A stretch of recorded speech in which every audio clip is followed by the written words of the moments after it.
Hello, I'm Heather Holst-Knudsen, CEO of H2K Labs, and your host today of the Revenue Room podcast, where we talk about accelerating revenue, driving profitability, and fueling enterprise value by leveraging data, digital, and AI. But before I kick off with our next most fabulous guest, I'm excited to announce RevDub 2025, which takes place the 25th through the 27th of February in my beautiful hometown of Sarasota, Florida. RevDub is an invitation-only gathering and a brain trust for CEOs and their revenue-critical C-suite teams leading multi-sided businesses such as media, events, data information, marketplaces, and professional networks. I launched RevDub for several reasons. I'm super passionate about empowering our industry to write the rules instead of relinquishing business value to tech platforms. With AI now a permanent fixture, it's crucial to transform threats into opportunities and to define the rules of the game ourselves, rather than handing over revenue, our intellectual property, profits, and enterprise value to somebody else. The second reason is that there's clearly a gap in the market when it comes to events for us as an industry, and I want to fill that gap. We need new faces in the room, and we need serious discussions about the future, as well as about today.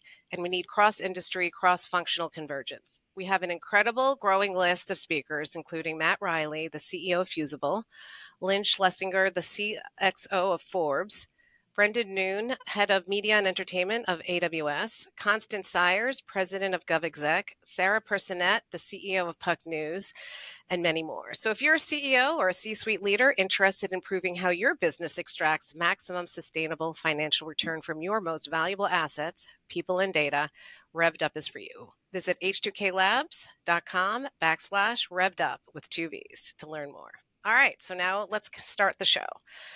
So welcome to the Revenue Room podcast. I'm so excited to have Mike Carlucci, Chief Operating Officer at Clarion Events North America, with us today. Mike is not only a friend and a professional peer, he serves on the Executive Advisory Board of Revenue Room Connect. For over 2 decades, Mike has been a driving force in the events industry, transforming how businesses connect and create value through events. Since joining Clarion Events in 2014, and that's a long time, Mike has transformed the company's North American operations, particularly in sales, operations, and customer service. His leadership philosophy centers on something we all value, creating exceptional customer experiences. But it's not just about the end result. Mike's approach to building inclusive, high-performing teams has made, I'm going to say that again. But it's not just about the end result. Mike's approach to building inclusive, high-performing teams has become a benchmark in our industry. His career in the exhibition industry began at Reed Exhibitions, now known as RX Global, where he dedicated 13 years to advancing through the ranks to become a group portfolio director.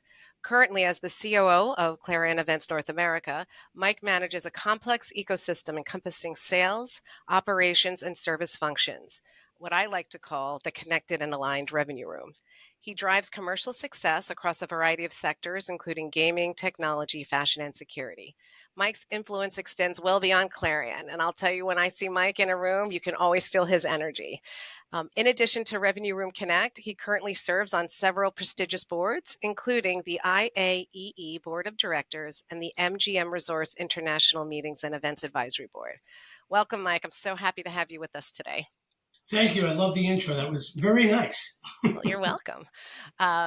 We were just talking before we kicked off that we both have the same level of energy. So I'm actually really excited for what we're going to dive into today. And especially because your role is, very close to my heart, which is it's all about revenue and the customer experience. So you've been known for transforming sales and operations through data-driven approaches. Could you give us a walkthrough, like a specific example where you've been able to use data insights to change or make a significant pivot in your revenue strategy? Of course. I mean, look, I think I could talk about a million things there. I think our industry has changed dramatically. Anyone that's in this industry that's listening to this podcast knows that. I think it's been fueled more so over the last 4 or 5 years, about 4 years, 3 or 4 years actually. I think the demands have changed, the expectations have changed, the experience has changed. We traditionally have always been more of the events industry is, we're not as quick. We're not a software company. We don't adapt as quickly as we'd like to. But I have to say, I've seen more rapid change over the last 3 years than I have probably in the prior 20 with speed to market. thinking about all that, thinking about what's important and really embracing that change is data. We are a data business now, right? Data is important. It's how it drives our thinking. It drives our decisions, especially at Clarion Events. I know pretty much all the organizers are doing the same thing and putting a big emphasis on this. For me, looking at what data has done and what it's allowed us to do, we had to pause and say, look, we're coming up. We're moving pretty quickly. The demands have changed. The industry has changed.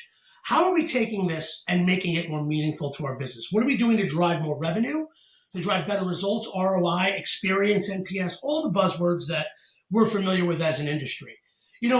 We took a step back, and it wasn't just about, if I can start from the beginning, Heather, it wasn't just about the sales team. It was about the journey.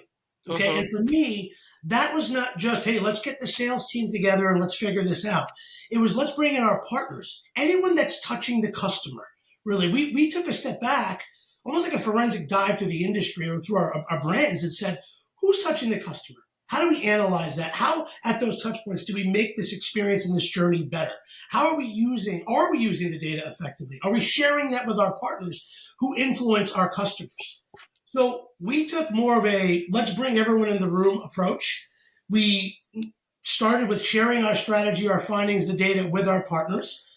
What is meaningful to us, where our strategy needs to be, what we want to look like a year from today, how they're going to influence that. It was our partners and then our internal teams. Going back with who touches the customers, well, our operations team certainly does. Our service team, exhibit service team certainly does. So for us, it was developing a unique ecosystem, right? And where we're all constantly in communication.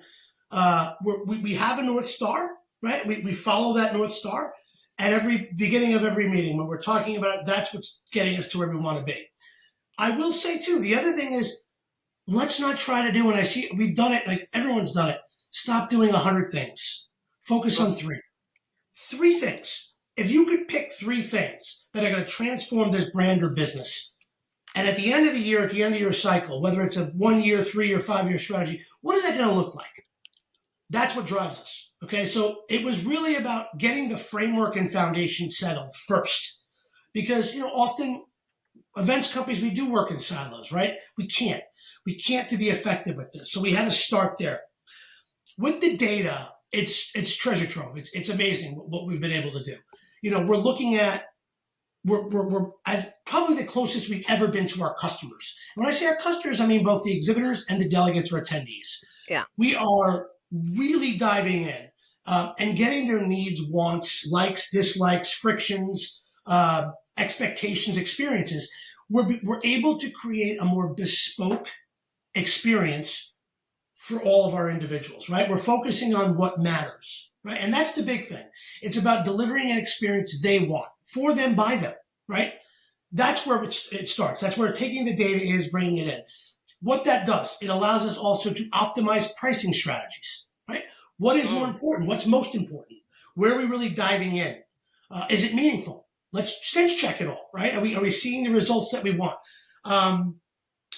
Gaps in demands and trends, right? So we often sometimes operate, and we all do. We've been doing this for 20 years. We think we know it all. We don't. Talk to your customers. Get that data. Now that data is being used to drive revenue, right?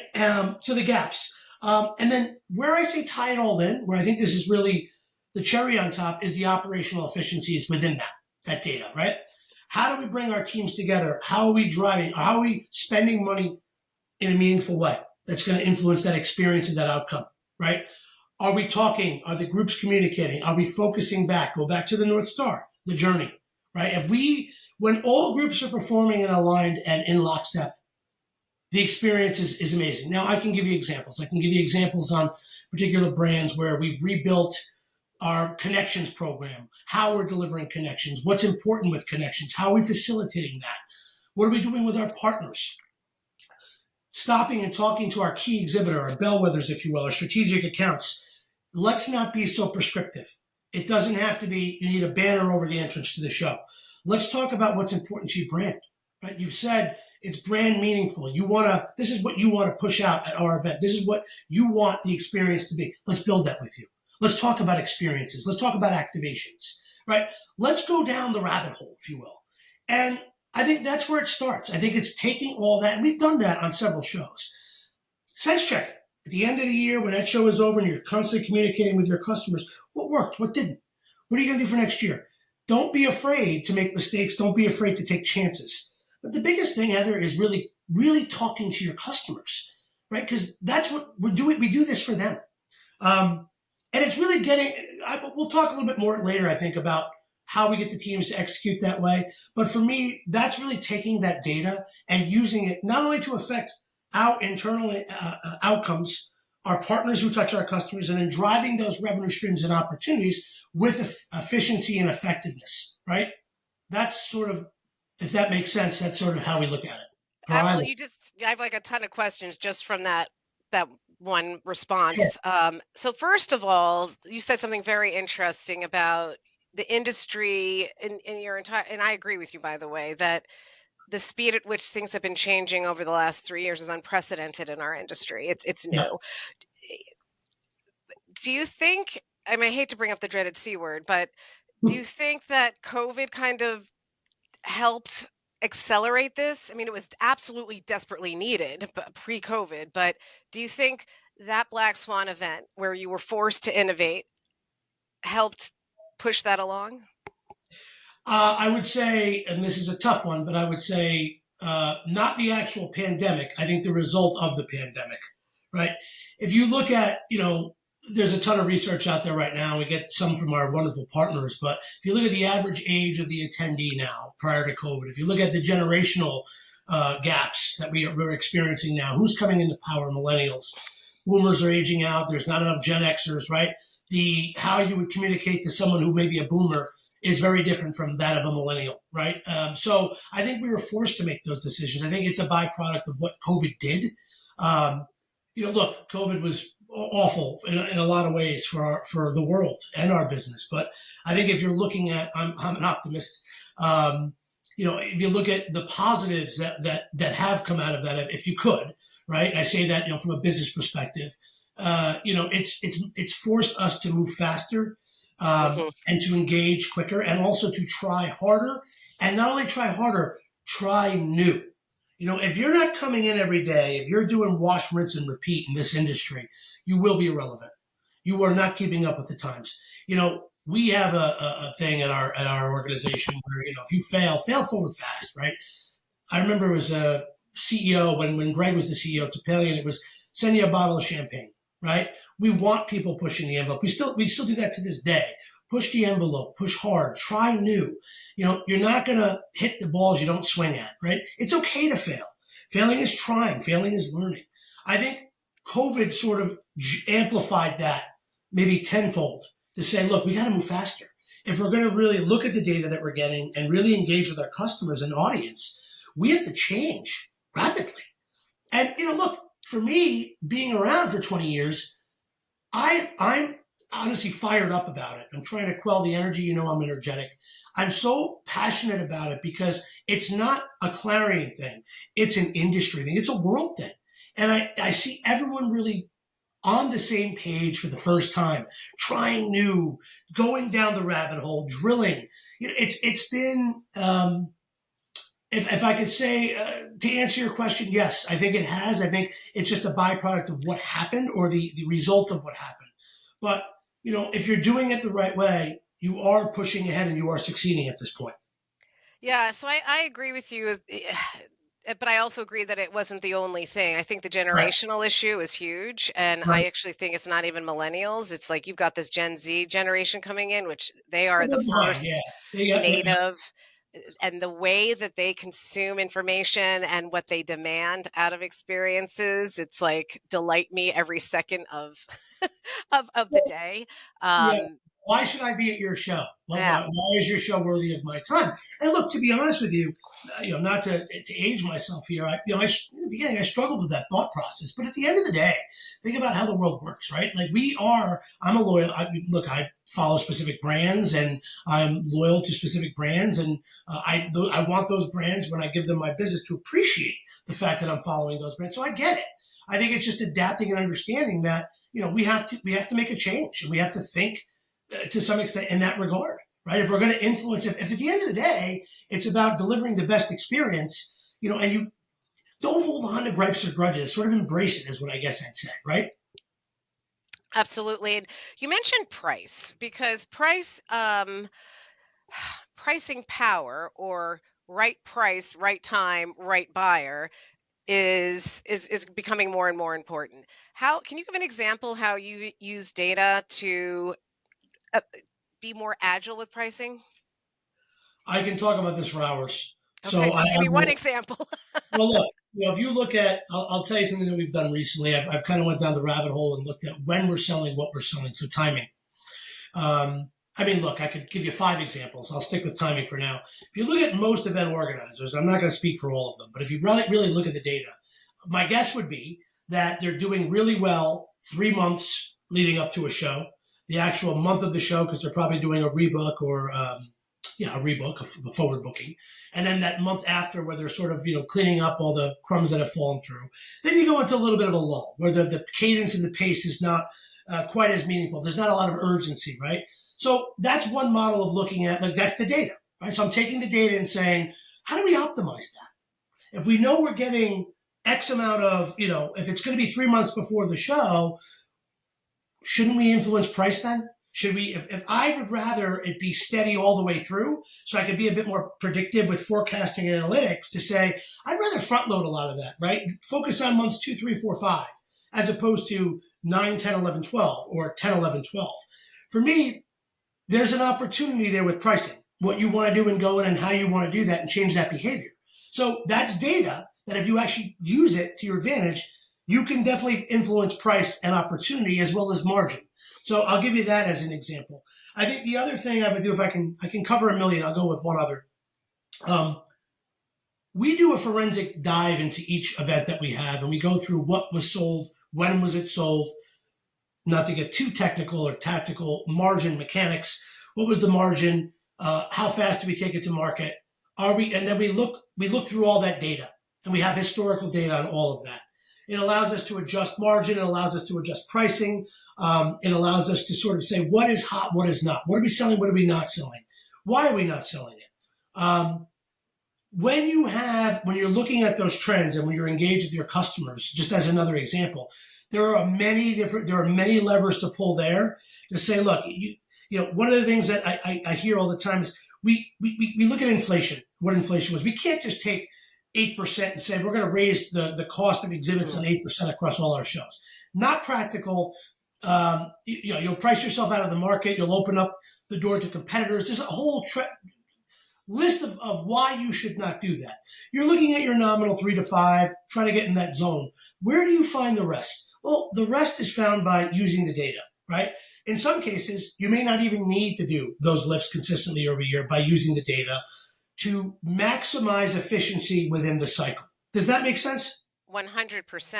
Yeah, because what you have to do is you utilize your consistent rate increase strategy, right? That they're expecting, right? But the second part Right. is then again, how do you cover the gap? Is the data is going to tell you where more opportunity could be to add more value, or can data be a wrap around a product, more data analytics to help your sponsors, for example, and exhibitors. So yeah, no, those are great examples of how data can help you with the price, gaining pricing power. So you mentioned the connection program. Can you explain to the audience what the connection program is? Well, look, we look at all of our events. We look at what's most important and facilitating connections. We are a connections business. At the end of the day, that's what we do. We facilitate connections. Okay. Is I it think, hosted buyer? um, depending on the event, look, we have a number of different brands. It could be hosted buyer. Okay. It could be more about, I think that's a separate business. I think there's a whole business model for that. I think if you look at how we facilitate connections on our traditional events, whether they're conference or traditional, B2B, it's having an environment, having the tech, and making sure that we're building, if you will, the right landscape environment so that we can facilitate and bridge those gaps and connections. It's not just the footprint, it's also AI. It's also, working with our partners to say, look, here's what matters. Here's the most important. And look, we push our partners constantly to say, look, we have to do better. Here's what we Yep. learned. How do we make your product better? What do we do? We're engaged quite well.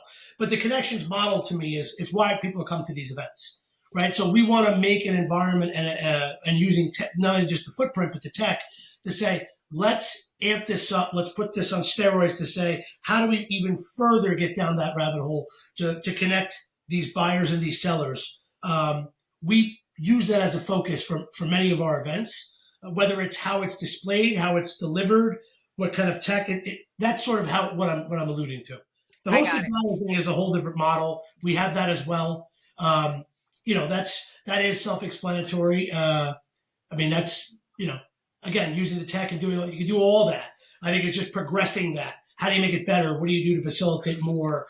Take that feedback, have those focus groups. What did you get out of this? What could we, using that feedback, that data, if you will, to continue to elaborate and expand and scale. It's a core pillar of your value prop, and you put a lot of Right. emphasis and dedication and investment and tech and data to make it work. It's embedded in the experience. Yeah. So when you said it at first, I was like, oh, I didn't know they had that. But I misunderstood when you said that. So thank you for clarifying. No worries. So one thing I really love about what you're doing, and you really don't see this, or maybe they're just starting to do this in a lot of event businesses, which is aligning sales, operations, and service functions. They tend to be very siloed. Yes. You've aligned them. Can Yeah. you share, like, first of all, when did you start doing that? And then how did you get the teams to play nice? It's a huge change. It is. And I will tell you, I alluded to this earlier. I'll take it on me. I mean, I failed a bit going through this in the beginning. I learned a lot. I've been a salesperson for the majority of my career. I was chief revenue officer before I was chief operating officer. So for me, selling was my passion. Selling was it drove me, right? And when, the opportunity to sort of continue the progression of my career and look at, how do we change? What are we doing? Like, I didn't want to do what everyone else did. There were so many challenges, even within Clarion, or any organization, when you're not aligned in that regard. So for me, it was, okay, let's take a look at really shaking this thing up, dumping it, putting it on its own head. I knew and I could see that experience mattered. I could see that, that customer, the data and that personalization, that more bespoke approach, the relationship with the customer was paramount. Frankly, we were leaving it up to, in my opinion, there were too many external factors and we didn't have control of the journey. When I say that, if it's, your decorator, if it's your operations department, if it's your service department, everyone was siloed. It was sort of like, we're all going to do the one task in front of us to do our job and check that box, if you will, right? To me, that's a flaw. There was something, there was too many friction points. There was too much left to hope and chance. And I don't like hope and I don't want chance. I want to control as much of that as I can. For me, it was really flipping it upside down. And with that was a cultural shift. It was sort of bringing the sales organization together and saying, look, these partners, our internal teams are touching our customers more so than some of the salespeople. If we don't have an ecosystem of complete alignment where what operations is doing, what service is doing, and what our contractors are doing for our customers, right? That's data too. So you want to control all that as much as you can because you can influence more of it. So again, it comes back to, first thing was finding the right people, right? So we had to find the right people. We had to start with, here is our strategy. Here is our North Star. We are going to make mistakes. We are going to fail. It's okay. We need to, right? We need to do that because we're not going to get it right the first time. No one does. But that's okay. Accepting that failure was okay. And we made mistakes and we lost individuals. But everything we did that we failed at, we learned a little bit more from. And I hate to be cliche. I hate that. But it's true. Like we had very good individuals. We did not use them. We didn't have it all worked out yet, but we were learning, right? We were learning. We were empowering, and that's the other thing. For this to work, you need unity, you need alignment, and you need empowerment. Everyone has to have a voice, right? At the end of the day, we are going to disagree on a number of different things, whether your sales and operations always do. Yep. And that's okay. That's healthy, right? But if you think about why or what, it's about the customer. It's about the journey. And that's what we need to base the decision off of. It's not who's right or who's wrong. It's what did we learn? How are we going to make it better? And we did a lot of that. And we learned, and we got the right people, and we brought our partners in the room, and everyone has a voice, right? So when we're doing these meetings and we're looking at, we've introduced new programs to the industry, our Clarion Premium program, right? I know you want to talk about metrics and results. I have them. I could talk to you about them, right? It took us a year to get it right. We went down a rabbit hole, and I could talk to you about that too, and what we did and how we did it. But we had to have alignment. We had to give everyone a voice, and we had to empower those to make decisions that were best for the customer. And I have to tell you, I think about our partners. I don't think about them as a partner. I do. I think about them more, though, as an extension of us or our brand. And it's not, X that's delivering the show. It's not Clarion Events. It's the brand, but it's not the decorator. It's not the AV company. It's the brand. Right. And when you operate that way with your partners, it's the experience. And we had to really push and drive that. Break a lot of eggs, make some omelets, make some mistakes. But we are at a point now, and it hit me. I'll give you an example. Recently, we just came off one of our largest events in Las Vegas, our InsurTech Connect show. And, our teams, look, we make mistakes too. I'm not saying, we don't have challenges or problems, but everyone is really pushing with the customer in mind. The decisions being made. I'm talking about even new hires are talking about the customer. They're talking about what the impact is. They're working together as a team. Seeing it after all those years in practice and sitting back, and trust me, I'm one part of this. I'm not going to take credit for this, all this. I have a team of individuals who are brilliant, who have been with me from the beginning, who bought into my vision and drove it and helped me make mistakes and made mistakes with me, actually helped me make mistakes with me and came through with me. And that sort of level of passion and empowerment has gotten us to be where today it's now one functioning unit. And I knew we would get there eventually. I'm so happy that we are where we are today because it happened faster than I thought. And there's total unity. And I love that. So you had brought this up earlier, and I meant to touch on this because I think this is also so smart and strategic.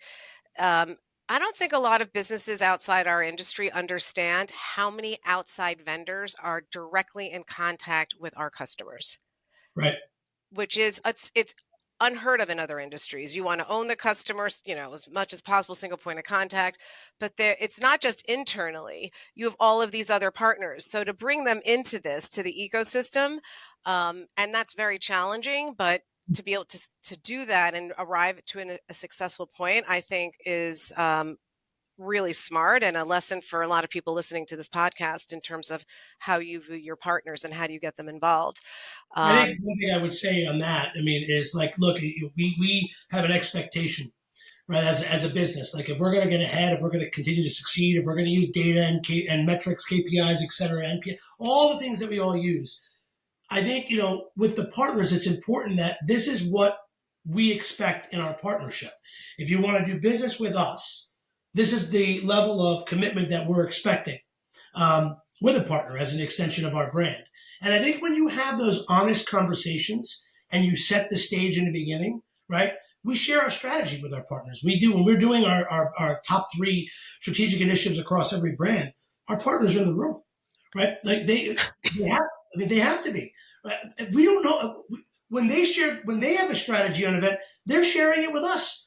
I need to know what our decorators, where they need to be, what they're focusing on, how I can help. And I really look at it that way. I think there's a partnership is a good outcome for both sides, right? And when you're sharing that data with each other, that's where you're in complete symmetry. That's where it's okay. Look, I know this is important to you. We're not quite there. Let's course correct. How do we? How can we make your X better or Y better? Conversely, same thing with me. Look, we're not hitting the mark here. We have those tough discussions. They're not as tough anymore because we are in lockstep and key with the strategy, and that's the big thing. The big thing is staying aligned. When stuff doesn't work, have the discussion, right? And it's okay. It's not confrontational when you are clear with your objectives and your expectations. And it goes both ways. That's a partnership. No, absolutely. And I think this extends also to the tech partners that you align with, because Yeah. events also use a tremendous amount of technology. And um, whether it's the app or it's Map Your Show or it's registration or it's matchmaking or it's beacon Right. scanning, like there's all this tech, right? One of my biggest gripes with event tech has always been the lack of focus on being able to seamlessly integrate with their customer systems, so that the data is all, you can't really get that seamless view in a real-time fashion of what's happening with both your audience and your exhibitors. Have you been able to solve that problem? I will say it's gotten a lot better. We, again, going back to the expectations, to having, regular meetings, to continue to test the product, to continue to get the feedback from the product. We have someone driving that in our organizations doing a fantastic job with our tech teams, tech partners, I should say. And she's holding their feet to the fire in a good, professional, meaningful way. And I agree with you, Heather. I think it's always been, there are 40 different brands in the U.S. for, let's say, an organizer like Clarion that we're doing. Are all the nuances the same? Absolutely not, right? So how do we get on the same page? We've gotten a lot better, and our partners are working with us much more closely. I feel, and maybe this is, going back to your COVID question, I feel like there's much more of a willingness. I think I've seen, more talent, if you will, in that sector of the business. Dare I say that? And I think that, again, going back to the partnership, we can crack this faster. We can continue to make these products better. It serves our customers, which are their customers, right? And it's just, for us, it's someone that, we'll continue to do business with and give more business to. So there's upside there. I think it's more about having a focus around it, not just leaving it to chance. You have to continue to push and ask and test and ask and test and ask and test and work with these guys to build and deliver something unique or specifically what our customers are looking for. I'll say it's probably, if I were to put a number on it, if you will, 10 times faster than it was in the past. And the results have been very good. For us, I could say they've been very good. Yeah, I think you touched on something during this part of the discussion, and that is, you have your technical issues, the integration, right? But then it's, once that part's done, it's how is the business value being brought to, and I actually also feel sorry for some of the, not sorry, but it's challenging when you're a platform, a tech platform, and you're trying to do, let's just say, the connections, right? You have to understand what Clarion's needs are as the main customer, right? You're the main customer, but you also have to understand what the audience, that side, what their needs are, their buyer behavior, and you need to understand on this side the exhibitors, so they actually have three sets of customers they're building for. Right. And so, how that all translate back to the main customer, which is Clarion, which is, you've done a great job with this technology that obviously we can't build ourselves, so that's why we're coming to you. But now, how am I able to do things better? What are my 3 action points with the data that I'm getting out of this, the insights, the analytics, so that we can pivot faster, we can identify opportunity faster, we can identify red flags faster? 100%, 100%. And I think if I were to, I would just say I would give anyone advice. Just the landscape is better, the products are better, and the engagement's a lot better. So take advantage of it, right? Because I think we're in a good time now to take this and speed it up and get the results and the outcomes that we want. I don't think anyone's going to nail it in one shot, right? To be fair, I think that's why it's important that we're still following that North Star and talking about the things, that the data, and what we're getting from the data and utilizing that to say, as a partner, here's where we need to be. Let's continue to push and we push to get to where we want to be. The other thing too, not that it's all exhibitors go to several shows. We're not one event. If they're using a tech platform on one show, that's amazing.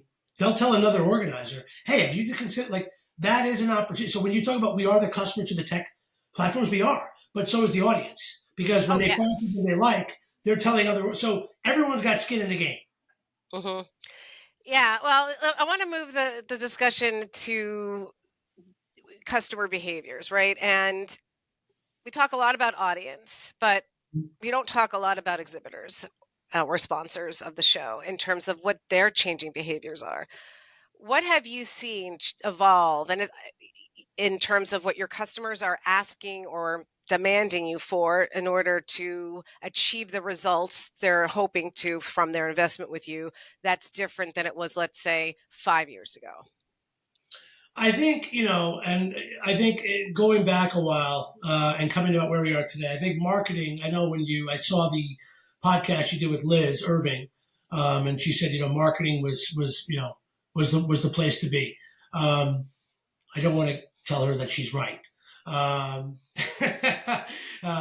look, I think if you look at who is making these decisions and where these budgets are coming out of at this point now, for a lot of it, you have much more savvy individuals on the other end focusing on their marketing spend and what they're hoping to achieve. It's not so much come to a show, grab your booth and hope you're going to catch lightning in a bottle. I think it's much more now. The demand has been much more around how do we take our brand and do something unique and different with it at this event. And I sort of alluded to it earlier, like a banner above the entrance to the show. Those are still meaningful. They still drive margin. They still are important from a branding perspective. But I think it's the personalized touch. It's about really offering, what are we offering as an organizer beyond, even the four walls of the show? Do we have digital brands? Do we have, can we do something bespoke? Can we customize experiences? We've done that with a lot of our larger sponsors across some of our tier one events. And we have metrics and KPIs that track all of that too.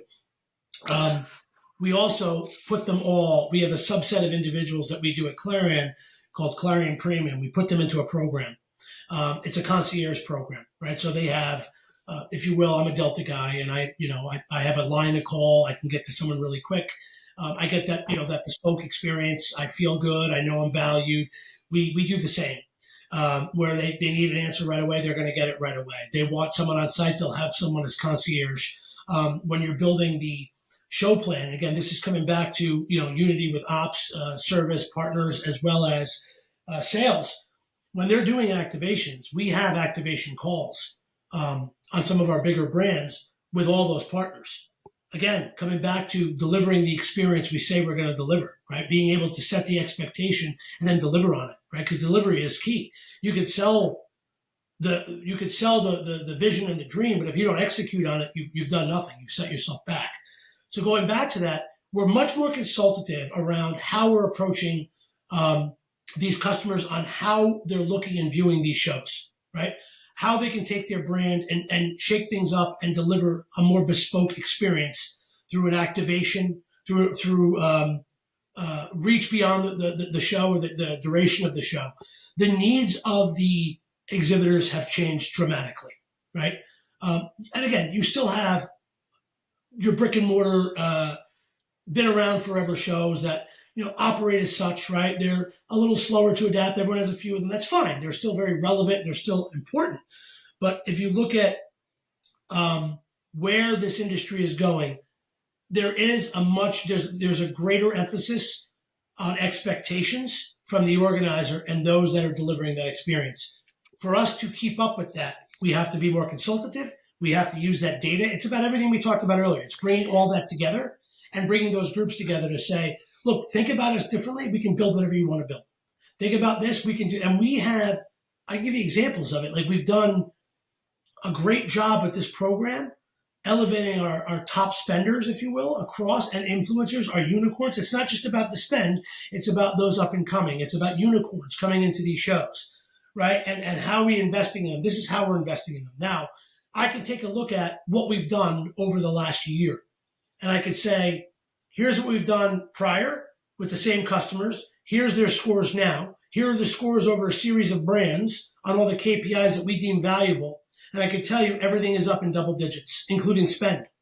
So when they believe more in what you're doing, when you're partnering with them a lot more on what the show can offer and how the show could be a little bit different than your always, wash, rinse, and repeat, we're finding bigger spend.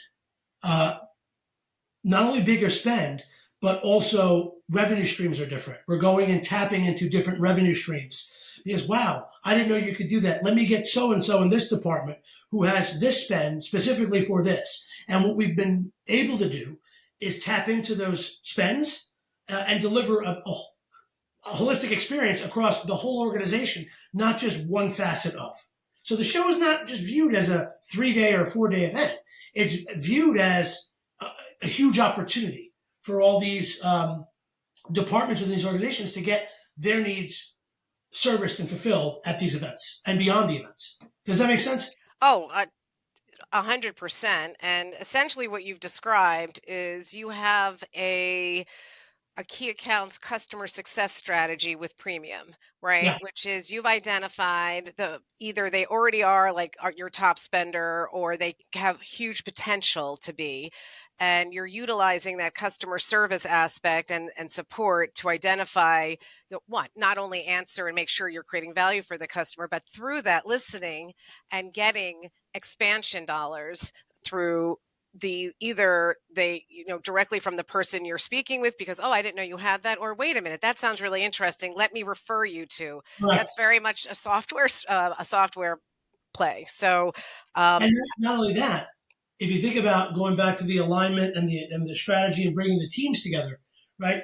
We're at a point now where when you roll something, like salespeople can be a little bit protective of accounts, and I understand that I was one, but there's not an opposition or a deterrence for now our service team to talk to their customers, if you will. And our customers really is what it really is.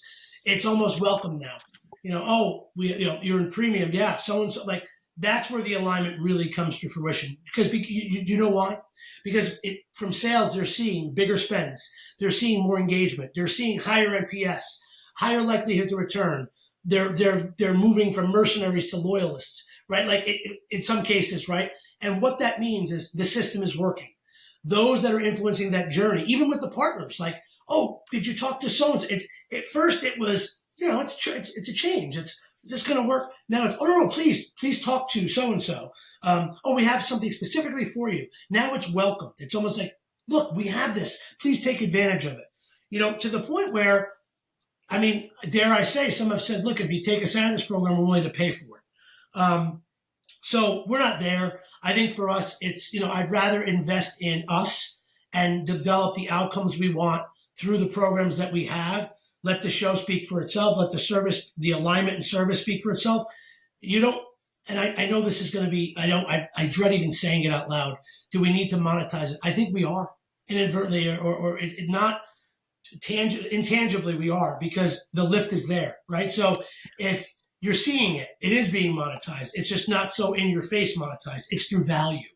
And that's the position I want to be in, where I can charge more money and I can deliver a better experience because the value is there. If the value is there, people are willing to pay more money for it, right? So we don't have to put a price tag on it. We struggle with that. We don't have to, because we're seeing the lift, right? By the value and by the delivery. That makes sense. Again, you could take a software approach where you have, if you're spending X with us, you're automatically in our in Clarion Premium. Yeah. And then, but maybe I'm not ready for that level spend, but I do need that. But then there's this will be an extra X. But so you do you could put a value on it. But I'm not gonna. I'm sure you guys have talked about that ad nauseum and internally. Just lost hours of sleep on this. But I do think, if you look again, going back to the data, right? The data is saying we don't need to. We are already. Yeah, that's true. The other thing too is one thing that we do make it a point of doing is not just doing it for top. We have a set number. We want to make sure we can deliver. It's not open floodgates for everyone. It's a set number per event. Right. And we went through a year of logging all the projects coming in, all the requests coming in, how much deliverables where at each event we're able to assign them a score based on a tier 1, 2, or 3, based on how many, and we have a centralized structure, so we make sure that they're staffed correctly, and there's a division of assets so that the customer is always getting what they need quickly. But we always leave room for not just those that are spending, but a handful of those who will be in the future, the up and comers, the unicorns, right? That are just breaking in, that could be a big player. And we're seeing it now. We're seeing it in year 2. We're seeing some of those newbie customers coming in that, that we put value on because of the brand or because of, who they were strategically within the market or sector. And now they're bought in, and now we're seeing lift and spend from them as well. So it's the core, protect the core, right? Yeah. But also don't forget about those coming up that are replenishing. And that's a big point of this too. And I have metrics and data showing that that's also working. So again, it took a while to get here, but so pleased and happy at where we are right now, that we're seeing this across our events, and it's only going to get better. That's a great use case, Clarion Premium. I'm glad we had a chance to talk about it. We only have a couple of minutes left, so I want to move on to how you and I are working together. And we're super fortunate to have someone with your passion and intelligence and dedication on our executive advisory board for Revenue Room Connect. But clearly, your time is precious. So you had, you obviously went through an evaluation of, will this benefit the industry and me and the company? What excites you about where we're heading with Revenue Room Connect? I think personally, I love it. I've been into the city. I've seen one. I think it was one conference that you put on. Not the big event, but more of the lead up to. The content was fantastic. I think you're serving a niche here that we don't really put a lot of emphasis on in this industry, the revenue side, right? And what we're doing on the revenue side and the alignment and how we're using the data. You are really serving a need that I don't see completely fulfilled. There are great organizations out there right now that, I serve on the board of or interest groups of that are amazing. I think what you're doing is a little bit more unique on the sales side. I think you're on the revenue side. Based on what I've seen, and look, you're right. Time is money, and it's valuable, and there's only a certain amount of things we can go to. What I saw from that first one, and I was with colleagues in my organization as well, overly impressed with what you were doing and what this could be. I'm excited for what you're doing, and I'm looking forward to February because I think you're going to hit some of the stuff that we just don't cover enough of. And based on what you've done and what you've delivered before, the content is fantastic. And there's actual takeaways, and there's tactics, and there's action items after, right? It's almost like a trade show. Did you follow up with your leads? Like, you're giving actionable items, right? You have case studies, you have data. It's all there. And to me, it's serving a need in this market. And that's why I support it. And that's why I'm happy to be involved with it, because I don't see it anywhere else. Well, thank you. To this level.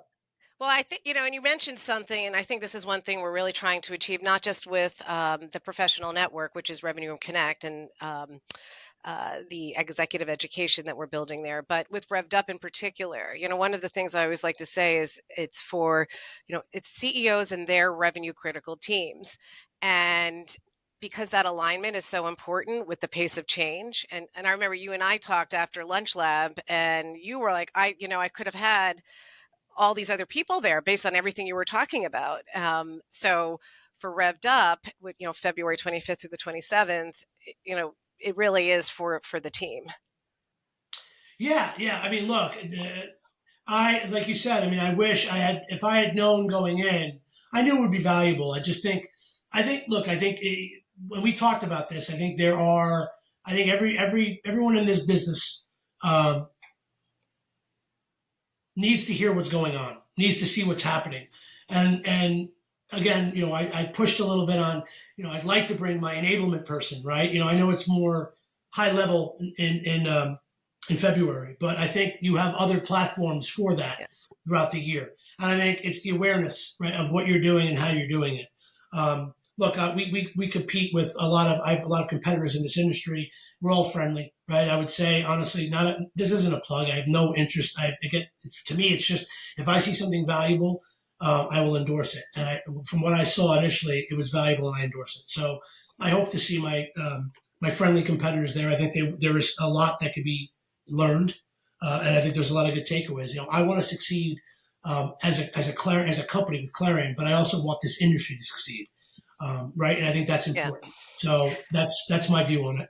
Yeah, no, and thank you for that. And just I'm equally and have always been as passionate as I could possibly be, just from my background, and so I'm really dedicated to helping you and other companies figure this out because there's a lot of opportunity, but there's also a lot of risk. So we're going to have it'll be a great event. So I'm glad you'll be there. Yes, All right. So let's just do a few rapid fire questions. These are supposed to be a little fun.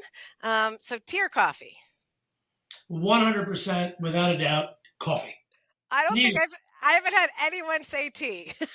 Well, look, I got to be honest with you. I don't need coffee. I do, right? I have energy galore. If I have too much coffee, it could be a problem for those around me. But I am 100% a caffeine addict. I love my first cup of coffee in the morning. I do go Starbucks. I know that's a change for me. It never was. I like a nice dark roast with a shot of espresso in it, black.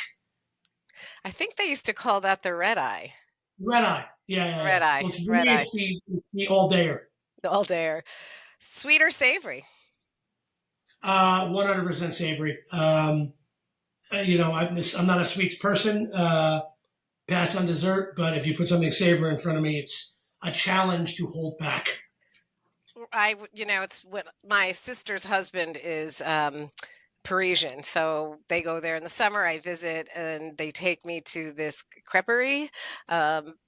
I'm all about give me 2 of the ham and cheese. Like I don't care about the sweet one. They're like, what? You Right? don't want No, don't love care about savory. the sweets. Don't care about the sweets. And what's the best book you've ever read? Well, I'll tell you, I'm reading one now. It was recommended to me by a colleague. It was The 7 Habits of Highly Effective People, Stephen Covey, and that's where I'm at now.